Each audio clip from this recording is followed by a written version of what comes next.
Hi. In this video, we'll walk you through how to work with the leads section on Tilda.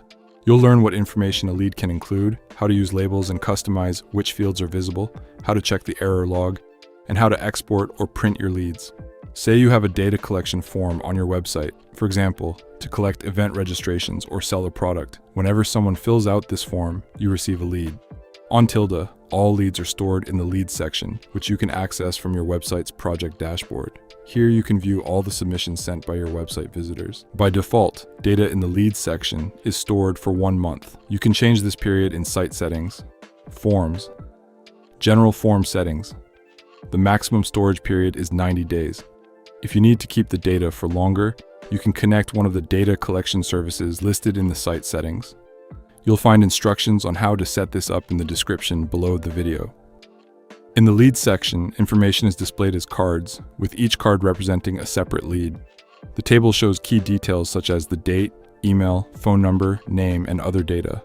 To change which fields are displayed in the table, open the drop-down menu by clicking Fields. Here you can choose which fields to show and which to hide. The fields you select will appear as columns in the table.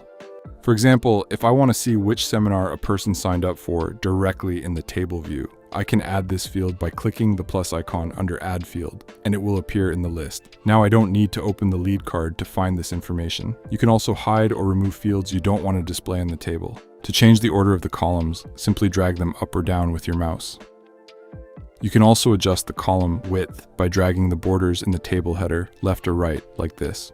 When you click on a card, it opens to show the contact details and system information. For example, you can see which integrated data collection service the submission was sent to, along with its status and any errors if they occurred. You can also leave a note inside the card. This information is visible only to you and to collaborators who have access to the leads section. If you run an online store, the lead will also display the order details, including the list of purchased products, the total amount, the payment system used, and the payment status. If you're using the product catalog feature, you can cancel the order, and the reserved items will be released back into stock. Each lead has a small drop-down menu with additional actions. Here you can mark the lead as spam, delete it, mark it as unread, print it as a file, copy to clipboard to paste into a document or note, and highlight it for easier management. Now let's go back to the leads section and take a look at what other settings are available. To make it easier to manage a large number of leads, you can use visual markers like colored highlights and labels. A highlight is a small colored dot that appears next to a lead's date. It helps you mark important leads so they're easy to spot among the others.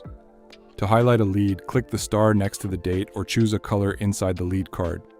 You can also use labels, custom text tags that you create yourself. For example, you might add labels like New Client, Waiting for a Call, or In Progress, and assign a specific color to each one. This is especially useful when someone on your team is handling the leads and you want an easy way to stay updated. To apply a label to a lead, select the option you need from the label drop-down list. Alternatively, open the lead card and choose a label from the drop-down there. To find a specific lead, use the search bar.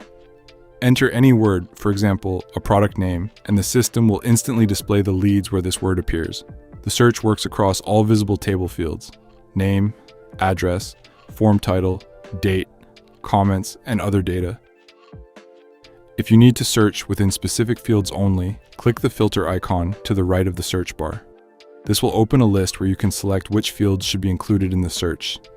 If you'd like to save your leads to your computer, for example, to work with the data in Excel or share it with your accounting team, you can export the file in CSV format. It can be opened in any spreadsheet editor. The file will contain the same data shown in the leads table: name, phone number, email, date, labels, payment status, and other details.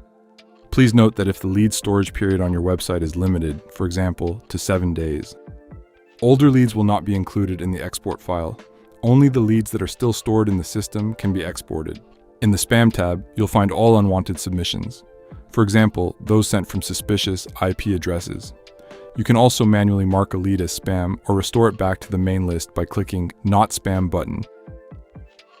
In the Error Log tab, you'll see messages if something went wrong, for example, a payment error or any other issue that occurred during submission processing.